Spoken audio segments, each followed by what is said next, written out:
everyone would mute themselves other than John, so there's very little background noise. I am Cheryl Popp, the owner of Sausalito Books by the Bay, and I'm delighted to welcome you this evening to what I call my virtual happy hour event series. I hope everyone has a cup of tea, a glass of wine, or something to sate their palate. I really appreciate you joining us this afternoon. It's a beautiful summer day, not easy to come indoors at this point. It feels, well, it's nicer than our summer weather, actually. 80 degrees in February. Who knew? Global warming. In any event, I am delighted to be in conversation this evening with Marin County author John Cammidge, who I think many of you know. We are going to be discussing his new novel, She Wore a Yellow Dress. I don't know if you have yet purchased a copy or are familiar with it, but you're going to learn all about it this evening. I wish we could all be together in person, but that's not happening for a while yet, I suspect. So before we get started, we're going to be in conversation, and then there will be an opportunity at the end of the presentation for you to ask questions. And if something comes up before that, you can put it in the chat box. I will be checking that. But I do appreciate everyone staying on mute until the end of the presentation. It is being recorded, and everyone who registered for the event will get a copy of it as well. So without further ado, welcome, John, and thank you for joining us this evening. John was born and raised in the UK. He first came to America in 1979, then went back across the pond and then came back permanently in 1990. He has been working for American companies most of his life, for Ford Motor Company, Bank of America, and was an HR, human resources professional. So he retired several years ago. I'm letting some more people in here. After he retired, he was compelled to start writing. And this is actually, She Wore a Yellow Dress is his third book. Oh, my dog likes to be in these presentations also. I'm so sorry. He's a British dog, John. He's a Well done, well done. Lancashire Heeler. You Yes, know, they're I locked mine in the garage. No, I they didn't. are born and bred to herd sheep and cattle in northern England. So he likes to herd people on Zoom as well. John has also written, his first book was Abandoned. No, it was Unplanned, right? Unplanned was the first book, and then Abandoned and Berlin. And we're going to talk about those a bit as well. But why don't we start, John, with you telling us what prompted you, after a very successful corporate career, to start writing and take up pen? Uh, it's sort of complicated. I had worried about losing my sense of thinking. I wanted to keep the brain active. How did I do that in retirement? Writing was one way. I attended with my son at Redwood High School back in the 90s, creative writing classes. I found that sort of highly stimulating. And sort of combining those, it said, well, think about writing. Just as I was retiring, maybe a couple of years before, I'd given a story which even today, I find it difficult to deal with. My mother sat me down. She was 84, I recall at the time. I think it was 2007. I pestered about wanting to know more about me. You know, sometimes it's better that you don't pester people. And she finally, I guess the word is confessed. She said, well, back in the war, back in 1944, I was involved in a sexual assault. And you're the consequence of that. That I never met your father after you were born. I was blamed for what happened. He was a very important person. He was the civil engineer building the last bomber airfield in the north of England before D-Day. And I think I was kept, one, because when I was born, she said Ave Maria was playing in the background. And for two, a friend at work, in fact, a boss said, if your parents won't let you stay at home after the baby's born, I will. And so I had all of this information. I was told not to use it while she was alive. A year or so later, she passed, and I was able to sort of research my father. I've got to say that the story about my father, who died many years earlier, is at least equal, if not more surprising than that of my mother. I think almost therapeutically, I put those two stories together. I wrote Unplanned. In fact, I wrote Unplanned and published it about 5 years ago. It wasn't particularly well written. It was terribly emotional. And so thank you, COVID-19. This past year, I was able to sit down and rewrite it and republish it. And then I was writing She Wore a Yellow Dress. That was not the first title for the book, and I can explain that maybe in a few moments. During that period, I and a friend had gone to Berlin. Her mum and her family had been driven out to, in fact, first Vienna and then Shanghai by the Nazis. Then we discovered the house that her mother had been brought up in. It was in fact a 2-block set of apartments that her family owned that was taken away by the Nazis. And so we had to investigate. And as friends around me said, hey, that story is as good as the story you've already published. Do it.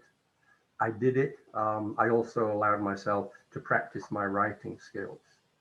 So She Wore a Yellow Dress comes from saying, well, now I understand how I managed to sort of progress through my childhood, adolescence.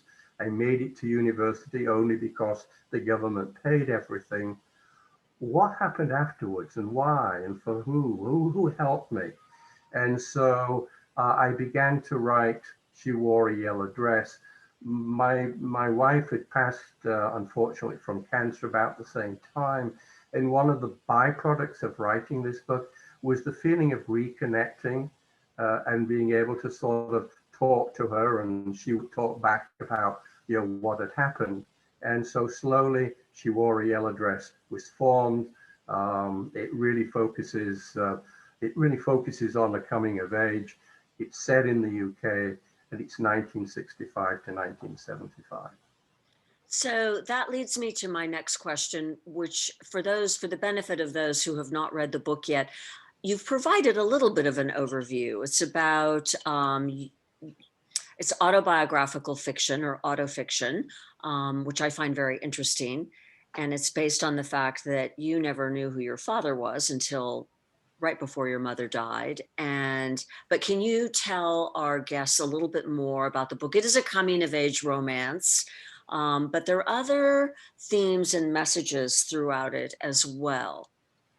Maybe Yeah, just I mean, so let me try. And it became historical fiction, even though it's about 95% true.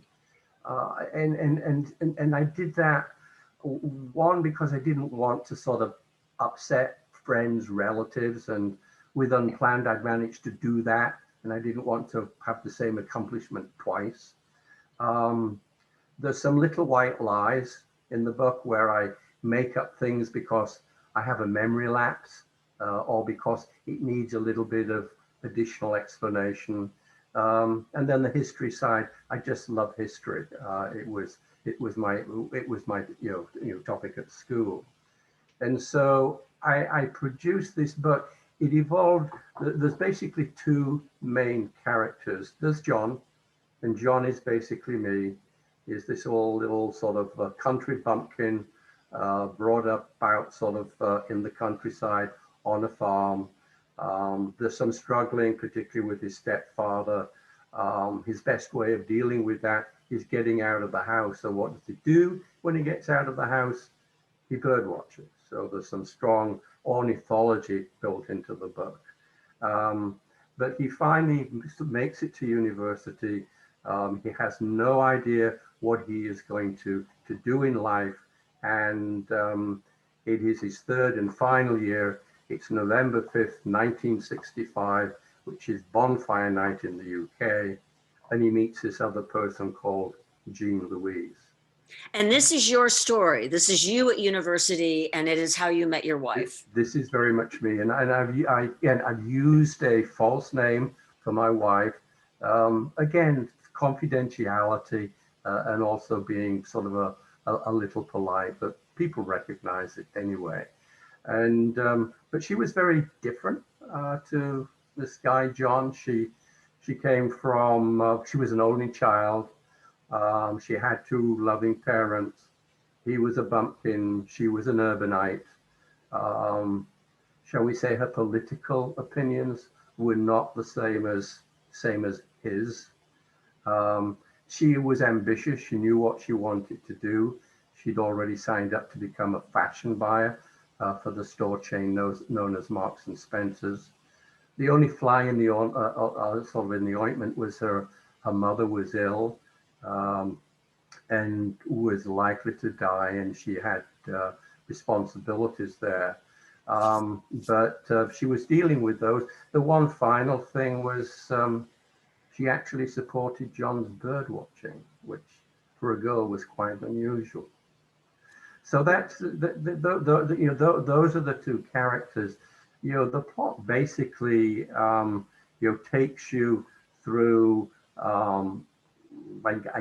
guess the romance, the marriage, and it will talk about the good, the bad, and the ugly of married life.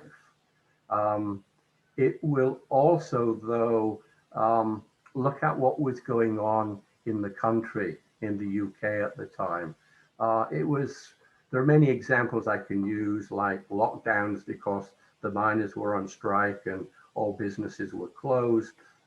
It could be about joining the common market, so the reverse side of Brexit. One interesting piece is about discrimination against women at that time. She could not open a bank account without my approval.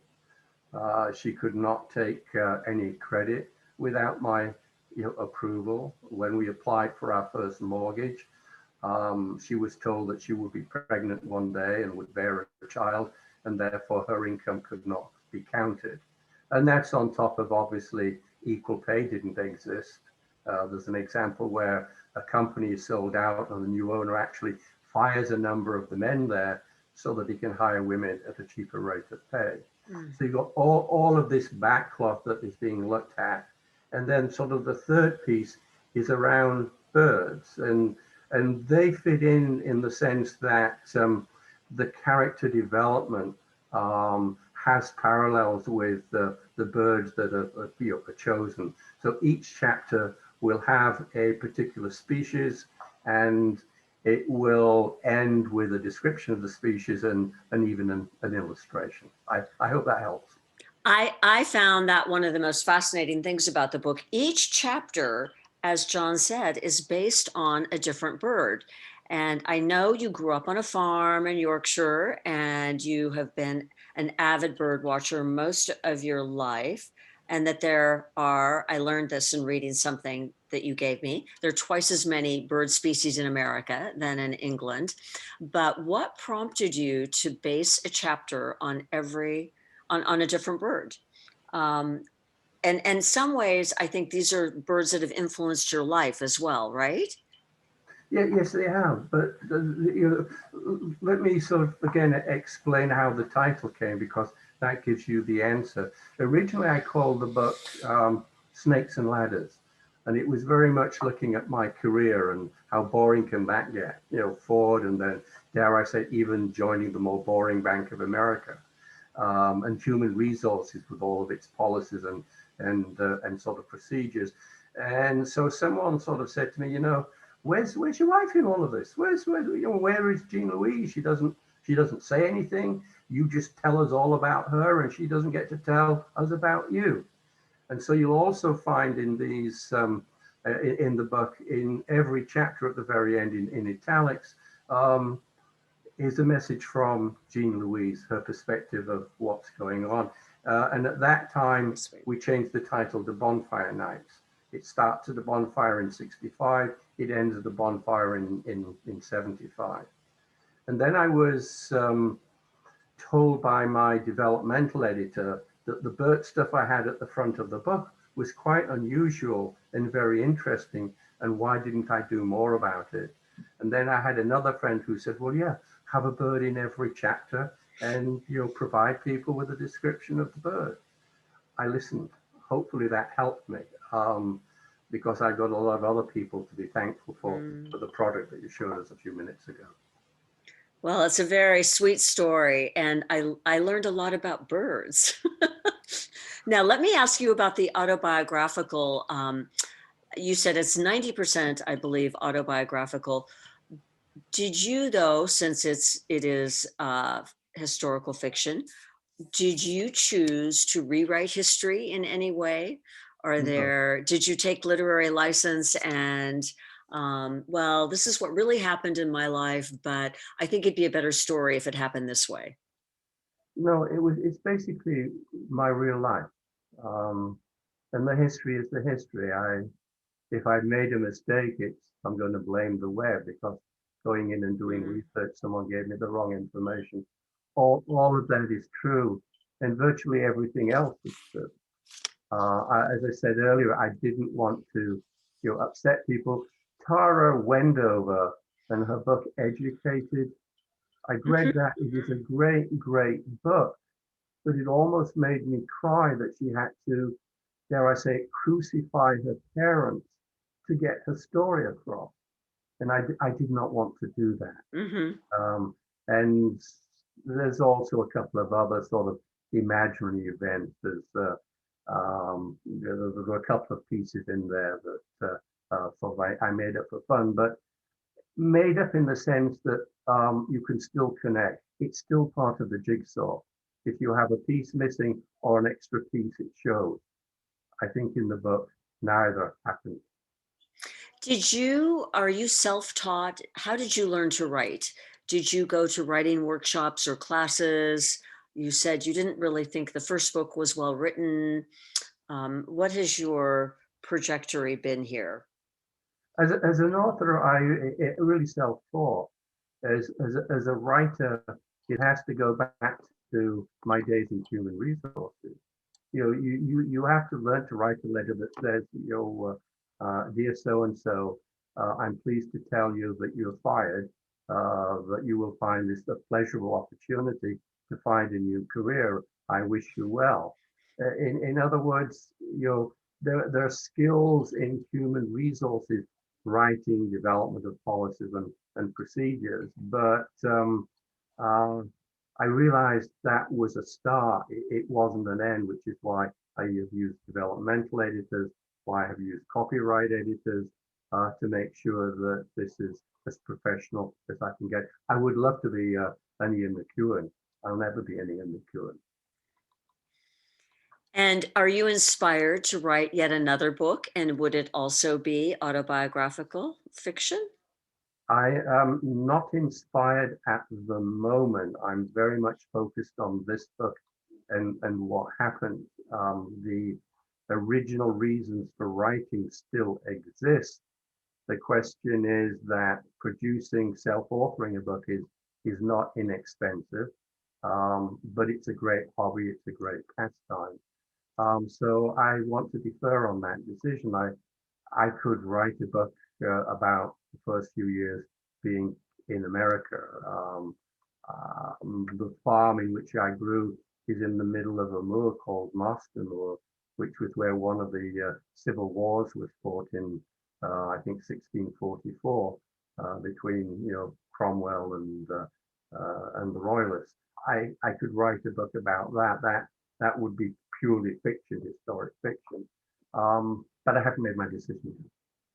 Do you have any particular writing habits when you were writing your book? Did you write every day? Did you outline the entire story in advance? I find that listeners are always interested in an author's writing habits. I wrote anytime. I found that the middle of the night was the best time to have great ideas. Sometimes. Sometimes it was so bad that you changed everything in the morning when you woke up. But I would say the creative side early in the morning, maybe to mid-morning, the afternoon sort of for research, and then maybe a little more writing sort of in the evening, 7 days a week. Never suffered from writing block. There were um, plots, there were situations that were sometimes difficult to deal with. I remember one which is Jean Louise and a fellow teacher sort of in the book, and a relationship develops, and how do I deal with this relationship? And I was talking to Book Passage, if I can mention a competitor, and Sam over there said, well, why don't you kill her? That would sort of really add something different to the book. I didn't want to go that far, but you can find out how far I went by reading the novel. Exactly, exactly.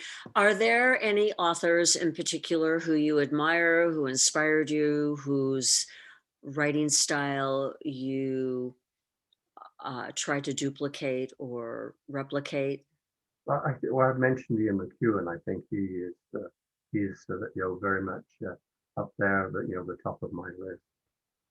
There are two or three, there are a number. I mean, people have sort of different styles of writing. But if I wanted to mimic anyone, it would be Mr. McEwan. Right, right. What about the self-publishing process? Can you tell our guests a little bit about that? Would you recommend it? Was it painful? Was it ultimately rewarding? What was your experience? I would recommend it because it's the only way you can get your story out. And if it's a story that you want to tell, then you should sell it. You should have the opportunity to get it into the marketplace. I had a wonderful conversation, I guess, exchange of emails with an agent who very kindly said, John, this is a great book. It's well written. It's very, very engaging, but you're not commercial enough. And I thought about, what do you mean I'm not commercial enough? And it's if you're not named Stephen King or someone equivalent to well-known author, or you're not talking about Joe Biden or Mr. Trump, then you're potentially a ne'er-do-well. And I can understand why an agent and why a major publisher doesn't want to take the risk. They don't need to. There are other people that they have that they can sponsor, but that should not stop you writing. It did in the last century. It doesn't. It doesn't today. It is complex. It is hard work.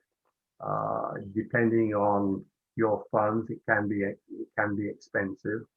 You have a dream that this book will be a bestseller, and 50 Shades of Grey or The Martian were both self-published, and they were suddenly taken up and became bestsellers. But given the many millions of books published each year, it's about winning the lottery. If you think you can win the lottery, you're going to do well as a self-publisher. Very good. Someone asked whether Lynn had a diary. And I guess the next question would be, did you have access to that, and did you use that in producing the book? No, the answer to that is Lynn did not have a diary. 43 years it was of marriage, so I didn't need to refer to a diary. I think I knew what she was thinking. I would add, when you talk about Unplanned, that particular novel, my mother did have a diary that she kept all the way through until she was 55. Curiously, the one event that is not covered in the diary in any way is my arrival, is my birth. Another question is, how did you approach the rewrite of Unplanned? Kathleen Burke read the book when it was first published. What would she find different in the republished version? There were things about a couple of the names that have changed. So I recall it was Jock with my father's name. I changed that, but Jock then escaped and spent his quiet life in San Francisco. That's not what he actually did. He went to the island of Jersey and he disappeared for 4 years and was found sort of wandering around with amnesia in the capital of Jersey. So I've become more accurate, moved it in. There were pieces as well that clashed with Abandoned in Berlin And so I cleaned those out. Interestingly, one person at the time said, you know, John, I can tell when you're going from, you know, fiction to fact or fact to fiction.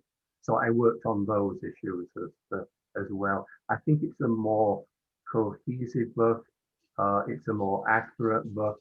I think it's a more entertaining as well as educational book. So rewrites do work. They do help. With COVID-19, yes, they do. Yeah, it's been that I think you said in a previous conversation that did you write, how long did it take to write this She Wore a Yellow Dress? It was done just over 5 years. Yeah, and you finished it before the pandemic started, right? I did. I Yeah. still had to go through what we call copyright editing, and there lay an interesting issue. It's written in Britain or for Britain, so I knew from unplanned that people in Britain don't like reading books written in American English. So this one, She Wore a Yellow Dress, is written in English. And so the notion of having lorries, not trucks, having programs spelt with 2 M's and an E, and many other things were difficult to achieve without having that London-based copy editor. And so that was a very important part of 2020. Interesting. I am going to encourage others, if we're going to go to gallery view now, and if anyone has a question for John, you feel free to unmute yourself. We'll try to do it one at a time, and I'm sure he'd be happy to answer your questions. Are there any questions? You can raise your hand if you have that feature, or you can just unmute yourself and ask a question. I have a question. John. Yes. I love the part about collecting birds' eggs when you were younger. Yes. Did you really do that? I did indeed. And so you just climb trees and get them out of the nests? Stick your hand in a hole in the tree and hope you could get your hand out afterwards. Yeah. And that there wasn't a bird in there that was about to take off your finger. Well, I love the birding part of it. It's really fun. Actually, I like the whole book. I think it's fantastic. But adding the birds and then John Louise's comments on it, which were perfect. So I think you knew Lynn well in terms of her commentary. Great. You know, I should just add that having written the book, I find myself wandering around along Corte Madera Creek and other places with a pair of binoculars. I'm reunited with bird watching. Yeah, it's great. Are there other questions? Anyone else have a question? Can check. John? Yeah. When you, I have the book upstairs, I haven't read it yet, but I'm looking forward to it. And I wanted to know, does it end with you still in the UK? And if it does, when did you come over here? It does not end with us in the UK. I maybe should have mentioned, you know, the plot, the basic plot ends in 75 Bonfire Night, but the actual final chapter, which is not me talking, it is Jean Louise talking. We have just arrived in California, so it is, I think I've got it October of 1979. So she's writing about what happened during the 3 or 4 years since the bonfire, but she's also giving you, you know, the early perspectives of the United States and how she's preparing a trifle to take to her first Thanksgiving because she thinks it's a good idea. I think Bruce Wheeler had a question also. Yeah. Hi. Hello, John. Hi, Bruce. I'm 2/3 of the way through the book, and I'm finding it pure and engaged. It's very conversational in tone. It's just a wonderful read. But the technique that was referred to by the first comment, actually, but I found it very effective, was having it sounded like journal entries at the end of each chapter from Jean Louise. And what it did for me was it transformed the book from your story to our story. And I just, I'd be reading a chapter and I think, I wonder what Jean Louise is thinking. And then I, come upon the end of the chapter and I get her perspective. So that, I really salute you for that, especially. But it's been a lot of fun reading it, John. Thank you. Thank you. No, that was again one of those sort of later changes. In fact, in the book, there's mention of a Chris and Angela. Those happen to be real people, and those happen to be their names. Angela was my wife's best friend, and it was from her maybe 3 or 4 years ago. She said, "Where's Jean Louise in this? What did Lynn think about what was going on?" So she caused that to happen. And then, Bruce, if you think back to the book we read, the Australian thriller book, where the author chose to move from past to present by changing the style of typing. So I'd like to claim that the idea was original. It wasn't. I copied it. Well, it's a very effective literary technique, I think. I loved that format. Other questions? Anyone? John, did you want to read from the book at all? Did you have a passage that you'd like to read? I always think that's kind of sweet. People can hear the author read. So we'll do that a bit. And if anyone else has another question, there's still time afterwards. And or you can put it in the chat as well. Okay.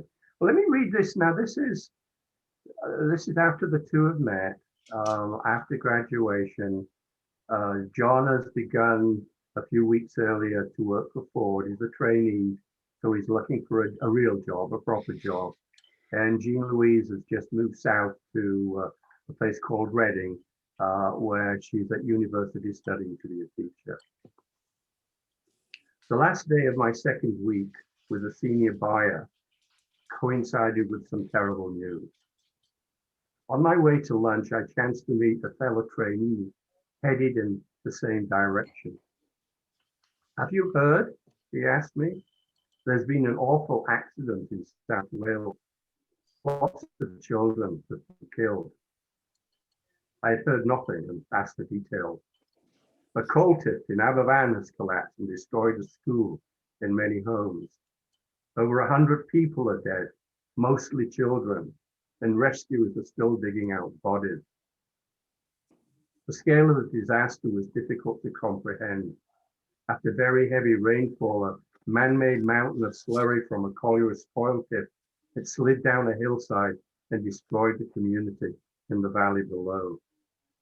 For a while, I felt terrible that I was so anxious about my career when others were dying so horribly.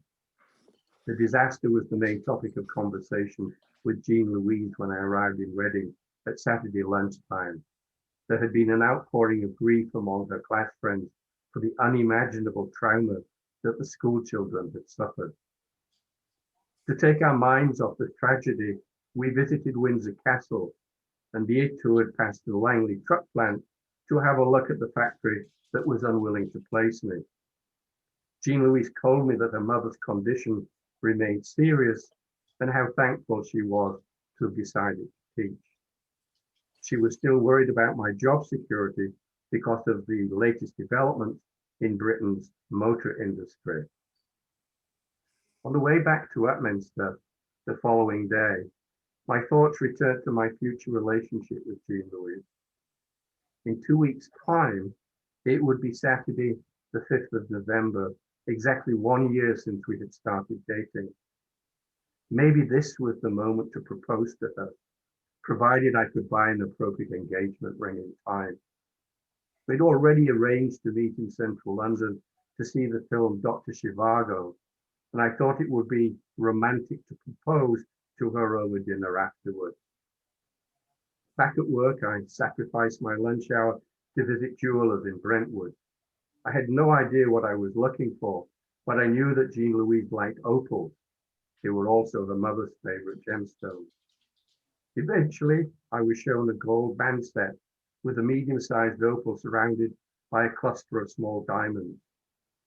The opal shone brightly in a multitude of colors, from brilliant reds to greens and blues on a pale green background. My budget was stretched, but not broken. and the jeweler told me that he would adjust the band if it did not fit Jean Louise's finger. He placed it securely in a square, red velvet covered box.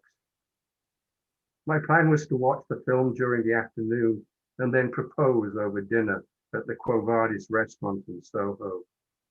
When we arrived at the restaurant, we were ushered to a window table by the head waiter, and I nervously talked non-stop during the meal.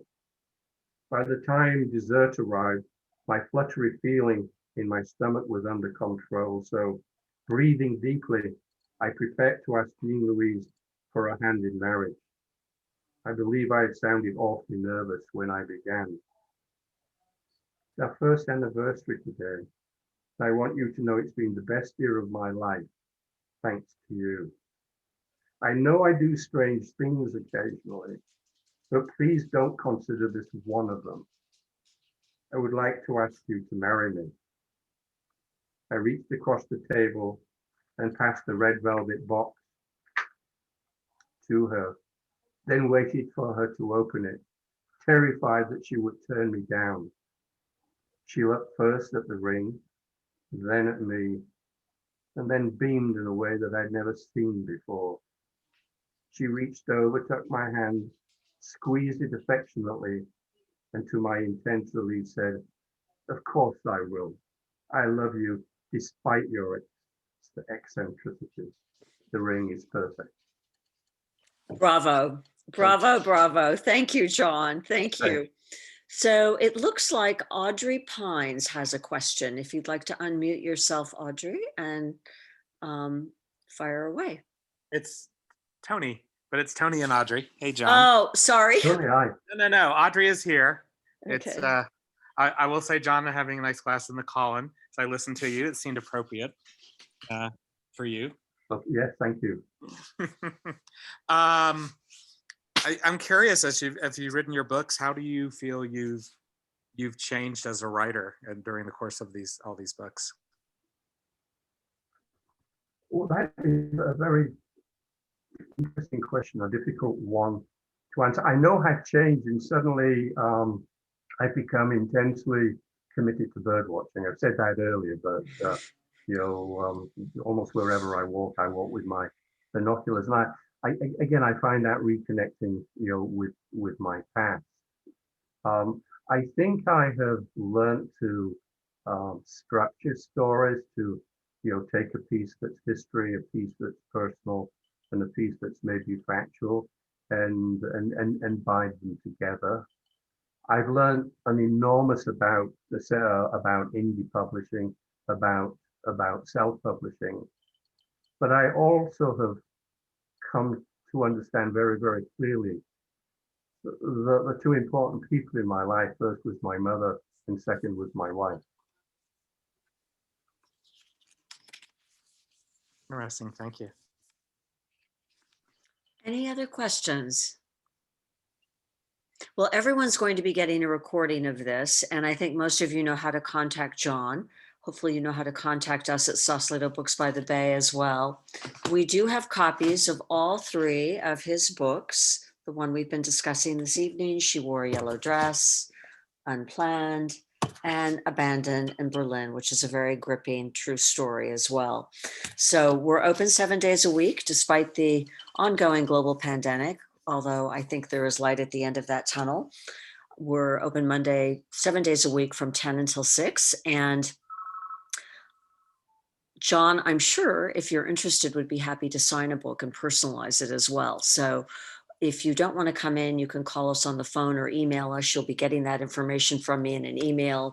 And we also deliver to people's doorsteps in Southern Marin due to the pandemic, or we can ship to you for free anywhere. Books we ship anywhere for free in the United States. So I want to thank you all for joining us this evening, and big congratulations to John for the publication of his book and for sharing time and insights with us this evening. It was a delightful conversation, and I look forward to your perhaps putting pen to paper again. We'll look forward to that when you are so inspired. Thank you. I should thank you for organizing the event, and I should thank everyone that sort of came in from a wonderful warm day to sit in front of the screen and look at someone like me. Quite remarkable. Well, thank you everyone for joining us. Be well, take care, and Thanks, thank you Cheryl. again, John. All right. Thank you, everyone. Bye. Thank you. Bye-bye. Excellent. Excellent job, John. All right, thank you all. Thank you. Thank you, Enjoyed it. John. Thank you.